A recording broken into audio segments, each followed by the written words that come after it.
Autre titre de cette édition, vous avez certainement une fois lu en passant dans un lieu public interdit de fumer ou encore zone non fumeur. Eh bien, chez nous, il y a une loi qui l'interdit strictement.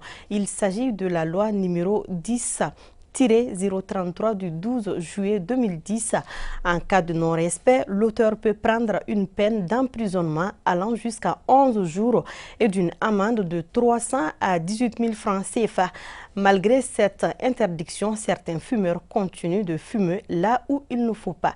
Reste à savoir quel est l'impact du tabac sur les victimes indirectes et aussi s'il existe des zones réservées aux fumeurs. En tout cas, Aruna Kiadamele est mieux placé pour nous expliquer. Les fêtes de fin d'année sont organisées par les jeunes de plusieurs manières. Certains font des cotisations pour fêter à la maison et d'autres se retrouvent en ville pour participer aux événements organisés par différentes personnalités. Et cette année aussi, on a l'idée de le faire. L'organisation même a commencé avec la commission. Et ça fait 5 ans consécutifs qu'on organise cette activité. L'idée même est venue de nous-mêmes.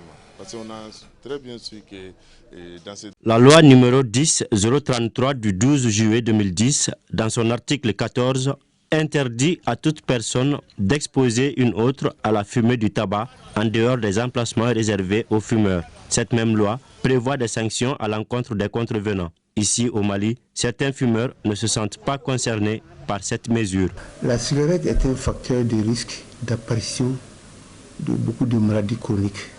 Le cas du cancer, le cas des maladies respiratoires chroniques et plein d'autres maladies, même les maladies mentales.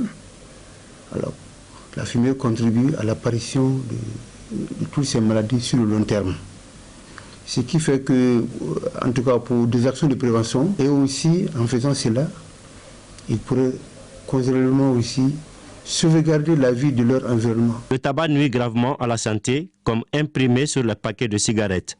À cela s'ajoute son impact sur les victimes indirectes du tabac et contribue à la détérioration de l'environnement.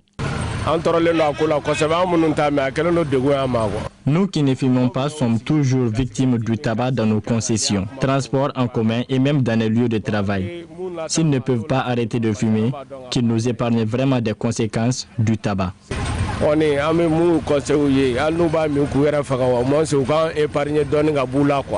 Toutefois, des zones réservées aux fumeurs peuvent être aménagées dans les lieux publics. Effectivement,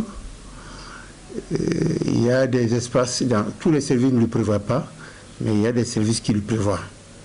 Ce qui fait que dans certains services, on n'empêche pas aux gens de fumer, mais on les empêche. En tout cas, on fait des actions qui font que leur action ne soit pas nocive à la santé de leur environnement. Mais tous les services n'en disposent pas. Sera puni par la loi malienne d'une amende de 300 à 18 000 francs CFA et un emprisonnement allant jusqu'à 11 jours quiconque aura fumé dans un espace public.